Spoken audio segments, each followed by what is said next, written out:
ये तो घर में जान आ जाएगी, हम भी उसका पूरा साथ देंगे। सब हंस पड़ते हैं। मोहन जी अखबार मोड़कर मुकुल की तरफ देखते हैं। ठीक है बेटा, अगर तुझे लड़की पसंद है और तेरी नीयत साफ है तो कल हम उसके घर चलते हैं, रिश्ता पक्का करके आते हैं। थैंक यू पापा, थैंक यू मम्मी। विद्या और शिल्पा खुशी से तालियां बजाती हैं और घर में खुशी का माहौल होता है। अगले दिन कड़ाके की ठंड होती है। हल्की हल्की धुंध चारों तरफ फैली होती है। कमला देवी शॉल ओढ़े हुए हैं। मोहन जी ने मफलर बांध रखा होता है। वेद, दीपक, विद्या और शिल्पा सब तैयार खड़े होते हैं। मुकुल के चेहरे पर अलग ही खुशी होती है। चलो जी, देर मत करो, ठंड बढ़ती ही जा रही है। सब लोग ऑटो से उतरते हैं। सामने एक छोटी सी गली में ईंटों से बना एक अधूरा सा घर, दरवाजा भी ठीक से नहीं लग रहा होता है। घर के अंदर मुश्किल से 2 लोग बैठ सकें इतनी जगह होती है। एक टूटी हुई चौकी, एक पुरानी चादर। नेहा की मां मुस्कुराते हुए खड़ी होती है। आइए जी, बैठने की जगह तो ज्यादा नहीं है। कोई बात नहीं बहन जी, जगह दिल से बड़ी होती है। सब लोग जैसे तैसे खड़े खड़े ही बैठ जाते हैं। नेहा सिर झुकाई खड़ी होती है। हम बिना किसी लाग लपेट के आए हैं। हमारे लड़के को आपकी लड़की बहुत पसंद है। अगर आपको मंजूर हो तो हम ये रिश्ता पक्का करना चाहते हैं। हम गरीब जरूर हैं साहब, पर बेटे को अच्छे संस्कार दिए हैं। अगर वो आपको पसंद है तो हमें कोई आपत्ति नहीं। कमला देवी नेहा को ध्यान से देखती है। उसकी सादगी, झुकी हुई नजरें, कांपते हाथ, उसे वो अच्छी लगती है। बेटी, अगर दिल से घर संभालना जानती हो तो घर छोटा बड़ा मायने नहीं रखता। मुकुल राहत की सांस लेता है। तो फिर समझिए रिश्ता पक्का है। सबके चेहरे पर सुकून और खुशी है। कुछ दिनों में दोनों की शादी हो जाती है। नेहा लाल जोड़े में, आंखों में डर और खुशी दोनों होते हैं। मुकुल उसके पास खड़ा होता है। घर के दरवाजे पर रंगोली बनी होती है। कमला देवी थाली लेकर खड़ी होती है। आजा बहू, इस घर को अपना ही समझना। नेहा दहलीज पर चावल गिराकर अंदर आती है। विद्या और शिल्पा उसे गले लगाती हैं। डरो मत छोटी बहू, अब तुम अकेली नहीं हो। हाँ, और कभी कभी मसाले डालना मत भूलना। सब हंस पड़ते हैं। मुकुल नेहा की तरफ देखता है। शादी के अगले दिन सुबह सुबह ठंड ने पूरे घर को जकड़ रखा होता है। रसोई से भाप उठ रही होती है और आज नेहा की पहली रसोई होती है। नेहा ने लाल रंग की साड़ी पहने, सिर ढका हुआ, लेकिन आंखों में अलग ही चमक होती है। उसे खाना बनाना बहुत पसंद होता है और उससे भी ज्यादा पसंद होता है चटपटा खाना। वो सब्जी काटते हुए मसालों की डिब्बी खोलती है। लाल मिर्च, धनिया, गरम मसाला। एक पल को उसके हाथ रुक जाते हैं। छोटा सा घर, चूल्हे पर नेहा की माँ पतली सी दाल चढ़ाई होती है। बस इतना ही नमक काफी है बेटी, सादा खाना पेट के लिए अच्छा होता है। माँ, ये तो बहुत फीकी है। माँ मुस्कुरा देती है। माँ के हटते ही नेहा झट से एक छोटी कढ़ाई चढ़ाती है। तेल गरम करती है। लाल मिर्च, जीरा, लहसुन डालकर तीखा तड़का लगाती है और दाल में उड़ेल देती है। नेहा दाल खाती है। चेहरे पर सुकून दिखता है। अब मजा आया। पहली रसोई है, सबको अच्छा ही लगेगा। वो रसोई में जमकर मसाले डालती है। सब्जी चटपटी, दाल में लाल तड़का, यहाँ तक कि रायता भी हल्का सा तीखा होता है। खाना बनकर तैयार होता है। खुशबू पूरे घर में फैल जाती है। नेहा सबके सामने प्यार से खाना परोसती है। मम्मी जी, बाबूजी, गरम गरम बनाया है।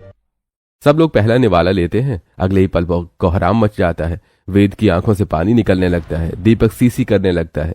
शिल्पा का चेहरा लाल पड़ जाता है। विद्या पानी का गिलास एक ही सांस में खाली कर देती है। मुकुल मिर्ची के मारे कुर्सी से उठकर इधर उधर टहलने लगता है। मोहन जी के कानों से जैसे धुआं निकल रहा होता है। अरे अरे, पानी तो कोई। कमला देवी गहरी सांस लेकर थाली नीचे रख देती है। अरे बहू, तुझे पता नहीं है क्या, हम लोग फीका खाना खाते हैं, बिना मसाले का। तूने खाने में इतना मिर्च मसाले डाल दिए है कि सांस तक नहीं आ रही है। माफ कीजिए मम्मी जी, मैं मसाले थोड़े एक्स्ट्रा खाती हूँ। मुझे लगा आप लोगों को भी चटपटा खाना पसंद होगा, इसलिए डाल दिए। नहीं, कल से इस घर में फीका खाना ही बनेगा, जैसे हमेशा से बनता आ रहा है। और ये बात मैं तुझे आज आखिरी बार बता रही हूँ, फिर कभी नहीं बताऊंगी। अरे बेटा, आज तो तूने हमारे होश ही उड़ा दिए। अरे अभी तक आंखों में पानी भरा है। ठीक है मम्मी जी।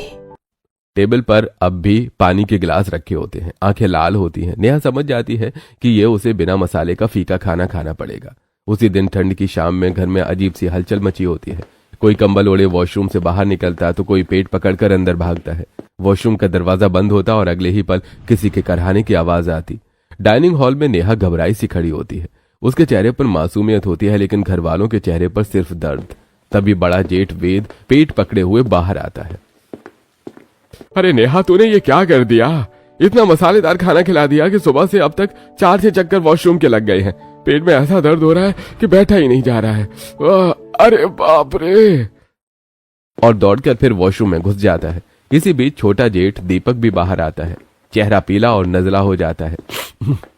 नेहा, अरे इतनी ठंड में आपने हम पर जुल्म कर दिया। पहले पेट पकड़ो फिर वॉशरूम भागो, ये कोई खेल है क्या? वो 2 कदम चलता है, अचानक पेट में मरोड़ उठती है। अरे नहीं! और वो भी सीधा वॉशरूम की तरफ दौड़ पड़ता है। नेहा के हाथ कांपने लगते हैं। तभी कमला देवी पेट पकड़े, एक हाथ कमर पर रखे, कंबल ओढ़े हुए बाहर आती है। हे भगवान नेहा, अगली बार से खाना बनाने से पहले पूछ लिया कर कि मसाले डालने हैं या नहीं। आज तो तूने हमारी सुबह सुबह कसरत करवा दी, बार बार वॉशरूम के चक्कर लगवा दिए हैं। अरे हे राम, फिर से जाना पड़ेगा। और तेज कदमों से वॉशरूम की तरफ बढ़ जाती है। घर में बस आवाजें गूंज रही होती हैं। दरवाजा खुला, बंद, आ ओ हे भगवान। नेहा सिर झुकाकर खड़ी होती है। मुझे क्या पता था मेरा चटपटा प्यार इतना भारी पड़ जाएगा। अगले दिन ठंड और बढ़ जाती है और घर में मसालों की मार से मची आफत रुकने का नाम नहीं ले रही थी। रसोई में चूल्हा जल रहा होता है और नेहा सब्जी काटते हुए बार बार दरवाजे की ओर देख रही होती है। आज उसके मायके से मम्मी पापा और भाई आने वाले होते हैं।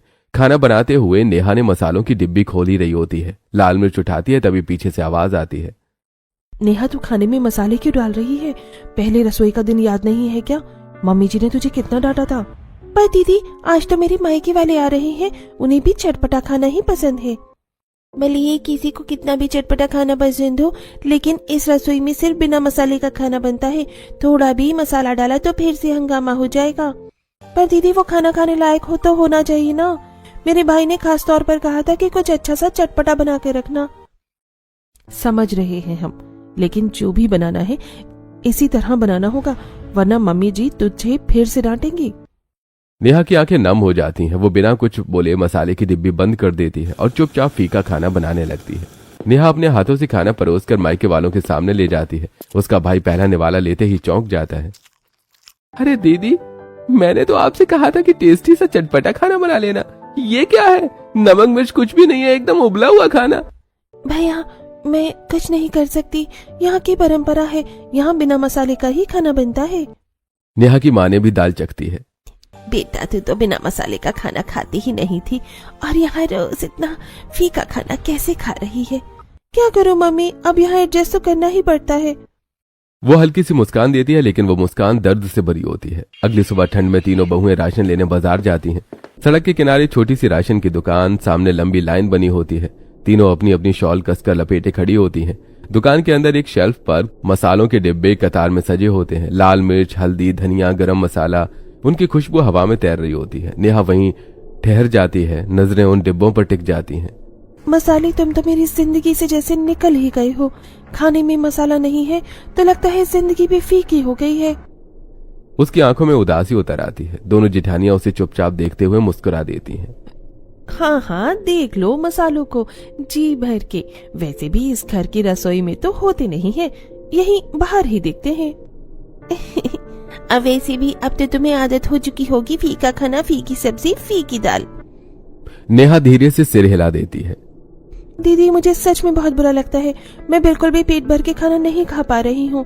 इतना फीका खाना बिना मसाले का, क्या ही मजा है इसमें। विद्या और शिल्पा एक पल को चुप हो जाती हैं। अगले दिन दोपहर हल्की धूप निकली होती है। सड़क पर रोज की तरह चहल पहल होती है। कमला देवी सब्जी की थैली हाथ में लिए सड़क पार कर रही होती हैं। अचानक हॉर्न की तेज आवाज आती है। एक तेज रफ्तार ट्रक मोड़ से निकलता है।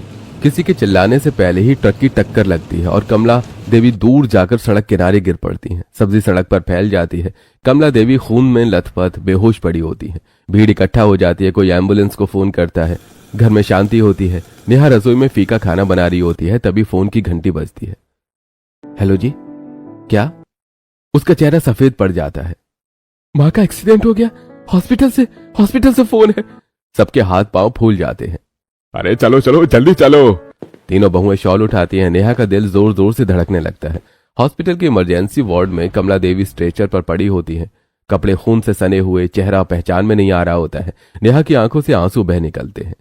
मम्मी जी। डॉक्टर बाहर आते हैं। देखिए, हमने पूरी कोशिश की है, लेकिन आपकी मम्मी के दिमाग में गहरी चोट लगी है। उनका आधा शरीर पैरालाइज हो चुका है। यह सुनते ही मोहन जी की आंखों के सामने अंधेरा छा जाता है। विद्या और शिल्पा फूट फूट कर रोने लगती हैं। मुकुल नेहा का हाथ कसकर पकड़ लेता है। इलाज और ट्रीटमेंट के बाद कमला देवी घर जाती हैं। व्हील चेयर पर बैठी, एक हाथ और एक पैर बिल्कुल सुन्न होते हैं। आवाज भी पहले जैसी नहीं रहती। डॉक्टर समझाते हैं, देखिए इनकी हालत अभी बहुत नाजुक है। घर पर नर्स आएगी, लेकिन देखभाल बहुत जरूरी है। दवा खाना, उठना बैठना सब बहुत ध्यान से करना होगा। डॉक्टर के जाते ही घर में सन्नाटा छा जाता है। मोहन जी टूटे हुए से बैठ जाते हैं। अब ये घर कैसे चलेगा? तीनों बहुएं एक दूसरे की तरफ देखती हैं। अब सारी जिम्मेदारी हम पर है। मम्मी जी को संभालना होगा, दिन रात, और साथ में घर भी। सबकी नजरें नेहा पर जाती हैं। नेहा आगे बढ़कर कमला देवी का कंबल ठीक करती है। अब मम्मी जी हमारी जिम्मेदारी है, हम सब मिलकर संभालेंगे। कमला देवी की आधी खुली आंखें से एक आंसू टपक जाता है। अगली सुबह घर में अजीब सी खामोशी होती है। कमला देवी बिस्तर पर लेटी होती हैं। नर्स उनके पास बैठी होती है। दवाइयों की शीशियां, सिरिंज और पट्टियां पास की मेज पर रखी होती हैं। रसोई के पास तीनों बहुएं खड़ी होती हैं। दीदी अब सारी जिम्मेदारी हम पर ही है। मम्मी जी की दवाइयाँ, इलाज, घर का खर्च, सब कुछ। हाँ नेहा, पर हम क्या कर सकते हैं? हम तो इतने सालों से सिर्फ हाउसवाइफ रहे हैं, कभी बाहर काम किया ही नहीं। घर और अस्पताल यही हमारी दुनिया रहेगी अब कुछ महीनों। दीदी मैं भी ज्यादा पढ़ी लिखी नहीं हूँ, लेकिन कोशिश तो कर सकती हूँ। आज मैं बाहर जाकर देखती हूँ कि आसपास कोई जॉब मिल जाए। दोनों जिठानियां उसे हैरानी से देखती हैं। नेहा शॉल ओढ़े, बैग कंधे पर डाले एक ऐसे इलाके में पहुंचती है जहां चारों तरफ बड़ी बड़ी फैक्ट्रियां बनी होती हैं। कहीं कागज की फैक्ट्री, कहीं कपड़ों की, तो कहीं मसालों की। नेहा सबसे पहले मसालों की फैक्ट्री के गेट पर रुकती है। अंदर मशीनों की आवाज, लोग हल्दी, मिर्च, नमक को तोलकर बड़े ड्रम में मिलाते हुए। अरे काम कठिन है, रोज आना पड़ेगा। मैं कर लूंगी। उसे मसाले तैयार करने का काम मिल जाता है। लाल मिर्च, हल्दी, धनिया, नमक सब मिलकर मसाला बनता है। नेहा के चेहरे पर पहली बार हल्की मुस्कान आती है। अब रोज सुबह नेहा फैक्ट्री जाती है। शाम को थकी हुई लेकिन संतुष्ट होकर घर लौटती है। घर में दवाइयों का खर्च धीरे धीरे संभलने लगता है। एक शाम तीनों बहुएं फिर रसोई के बाहर बैठ जाती हैं। दीदी अब जब हम सारा घर संभाल रहे हैं तो कुछ परंपराएं हमारी तरफ से भी होनी चाहिए। दोनों जिठानियां चुपचाप सुनती हैं। ये जो घर में सिर्फ फीका खाना बनाने की परंपरा है, इसे हम थोड़ा बदल सकते हैं। हम ऐसा कर सकते हैं कि अब घर में मसाले वाला खाना भी बने। विद्या ने शिल्पा की तरफ देखती है, फिर नेहा की ओर। हाँ तुम सही कह रही हो, अब हालात बदल गए हैं। घर भी हमारा है और जिम्मेदारी भी। शिल्पा हल्के से सिर हिलाती है। रसोई में मसालों की डिब्बी पहली बार खुलती है। अगली सुबह घर का माहौल थोड़ा बदला बदला सा होता है। कमला देवी अपने कमरे में आराम कर रही होती हैं। ड्राइंग रूम में सब बैठे होते हैं। तीनों बहुएं विद्या, शिल्पा और नेहा एक साथ सामने खड़ी होती हैं। पापा जी हम आपसे एक बात करना चाहते थे। हाँ बेटा, बताओ क्या बात है। पापा जी हम जानते हैं कि मम्मी जी बहुत बुरे वक्त से गुजर रही हैं, लेकिन अब हम रसोई में सिर्फ फीका खाना बनाने की परंपरा बदलना चाहते हैं। हम मसाले वाला खाना बनाना शुरू करना चाहते हैं। धीरे धीरे आप लोगों को भी इसकी आदत पड़ जाएगी। हमें सच में फीका खाना बिल्कुल अच्छा नहीं लगता। मोहन जी कुछ पल चुप रहते हैं, फिर गहरी सांस लेकर कहते हैं, ठीक है बेटा, जैसा तुम्हें सही लगे वैसा करो। वैसे ही अब घर तुम तीनों ही संभाल रही हो, तो कुछ चीजें घर में तुम्हारे हिसाब से भी होनी चाहिए। तीनों बहुएं एक दूसरे की तरफ देखती हैं। उनके चेहरे पर खुशी झलक उठती है। धन्यवाद पापा जी। धीरे धीरे घर की रसोई में हल्दी, धनिया और हल्की लाल मिर्च की खुशबू फैलने लगती है। घर के सभी लोग मसाले वाला खाना खाने लगते हैं। खाने की थाली अब सिर्फ पेट ही नहीं, मन भी भरने लगता है। कुछ दिनों बाद ठंड की सुबह नेहा तैयार होकर फैक्ट्री जाने वाली होती है। विद्या और शिल्पा उसे दरवाजे तक छोड़ने आती हैं। नेहा तुम रोज फैक्ट्री जाती हो ना, अगर हो सके तो उसी फैक्ट्री में हमारी भी जॉब लगवा दो। घर में बैठे बैठे बोर हो जाती हैं, और वैसे भी हम तीनों मिलकर काम करेंगे तो घर में और ज्यादा पैसे आएंगे। नेहा रुक जाती है, उन दोनों की तरफ देखकर मुस्कुरा देती है। दीदी ये तो बहुत अच्छी बात है, आज ही बात करती हूँ। नेहा दोनों जिठानियों को लेकर मसाले की फैक्ट्री पहुंचती है। मशीनों की आवाज, मसालों की खुशबू। नेहा सीधे मालकिन के पास जाती है। मालकिन जी, ये दोनों मेरी जेठानियां हैं। अगर आप इन्हें भी अपनी फैक्ट्री में काम करने की जगह दे दें तो आप हम पर बहुत मेहरबानी करेंगी। मालकिन दोनों को देखती है, फिर सिर हिला देती है। ठीक है, ये दोनों भी कल से ही ज्वाइन कर सकती हैं। विद्या और शिल्पा की आंखों में चमक आ जाती है। अब हर सुबह तीनों बहुएं मिलकर पूरे घर का खाना बनाती हैं, फिर साथ साथ फैक्ट्री जाती हैं। शाम को थकी हुई लेकिन घर लौटते ही फिर से सबके लिए खाना बनाती हैं। अगले दिन कड़कड़ाती ठंड पड़ रही होती है। धुंध अभी छटी नहीं होती है। आंगन में तीनों देवरानी जेठानी शॉल ओढ़े हाथों में गर्म चाय का कप लिए बैठी होती हैं। दीदी, अब आप दोनों भी फैक्ट्री में काम करते हुए काफी दिन हो गए हैं। अब तो आपको भी पता चल गया होगा कि मसाले कैसे बनाए जाते हैं। हाँ यार, ये काम तो सच में बहुत आसान है और इसमें ज्यादा टाइम भी नहीं लगता। हम तीनों मिलकर सुबह से शाम तक कितने सारे मसाले के पैकेट बना देते हैं। दीदी, मैं सोच रही हूँ कि हमने जो कमाई करके पैसे जोड़े हैं, क्यों ना उन्हें इकट्ठा करके और अपना खुद का मसाला बिजनेस शुरू करें। पर नेहा, ये सब शुरू कहाँ से करेंगे और कैसे करेंगे? हमें तो कोई आइडिया ही नहीं है। नेहा आत्मविश्वास से मुस्कुरा देती है। तुम्हारी बात सही है, लेकिन ऑनलाइन का सारा चक्कर, हमें तो ये सब आता ही नहीं। तुम्हें आता है क्या? दीदी, मुझे सब आता है और जो नहीं आएगा वो मैं YouTube से सीख लूंगी। कैसे अकाउंट बनाते हैं, कैसे ऑनलाइन ऑर्डर लेते हैं और सामान कैसे भेजते हैं, सब सीख लेंगे। ठीक है, ऐसा करते हैं, हम 1 महीने के लिए अपनी नौकरी छोड़ देते हैं और ये काम शुरू करके देखते हैं। अगर नहीं चला तो वापस नौकरी पर चले आएंगे। नहीं दीदी, नौकरी छोड़ेंगे नहीं। फैक्ट्री में कह देंगे कि हमें 1 महीने की छुट्टी चाहिए। कहेंगे घर में शादी है, वरना वो हमें नौकरी से ही निकाल देंगी। हाँ, एकदम सही आइडिया है नेहा का। प्लान बिल्कुल परफेक्ट है। तीनों एक दूसरे की तरफ देखती हैं। ठंड में भी उनके चेहरे पर जोश होता है। तीनों उठकर खड़ी हो जाती हैं। चाय का आखिरी घूंट लेते हुए कहती हैं, तो तय रहा, अब हम सिर्फ मसाले नहीं बनाएंगे, हम अपनी पहचान भी बनाएंगे। तीनों बहुएं हंसती हैं और साथ साथ फैक्ट्री की ओर बढ़ जाती हैं। अगली सुबह ठंड कुछ ज्यादा ही कड़क होती है। धुंध में लिपटी सड़क, फैक्ट्री की सीटी और रोज की भागदौड़ सब वैसा ही होता है। लेकिन आज तीनों बहुओं के दिलों में एक अजीब ही बेचैनी होती है। तीनों फैक्ट्री पहुंचती हैं। नेहा ने हिम्मत जुटाकर मालकिन के कमरे का दरवाजा खटखटाती है।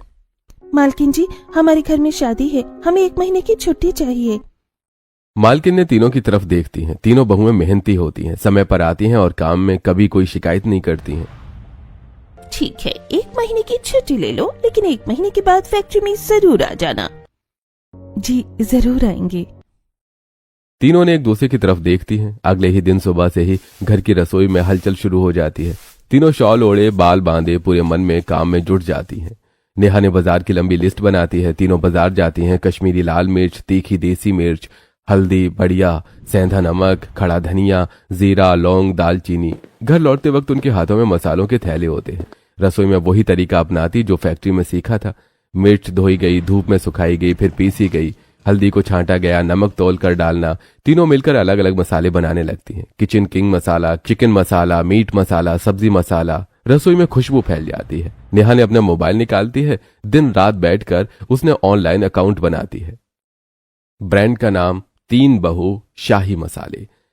लोगो डिजाइन करती है, फोटो खींची। घर की रसोई में बने शुद्ध, ताजे और स्वाद से भरपूर मसाले। नेहा ऑनलाइन काम संभालती है, ऑर्डर, मैसेज, अकाउंट। विद्या और शिल्पा रसोई में मसाले बनाती, पैक करती हैं।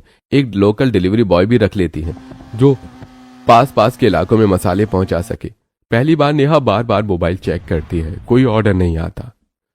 दूसरा दिन फिर वही, मसाले बने, पैक हुए, लेकिन स्क्रीन खाली होती है। तीसरा दिन नेहा का चेहरा उतरने लगता है। शुरुआत में तो ऐसा ही होता है, भगवान पर भरोसा रखो। चौथा दिन, 5वां दिन, नेहा रात को देर तक मोबाइल देखती रहती है। फिर सास के कमरे में जाती है, उनका कंबल ठीक करती है। मम्मी जी, आप भी हमारे नए काम के लिए प्रार्थना करना। छठे दिन सुबह नेहा ने जैसे ही मोबाइल उठाती है, एक नोटिफिकेशन चमक उठ जाता है। नेहा की आंखें बड़ी हो जाती हैं।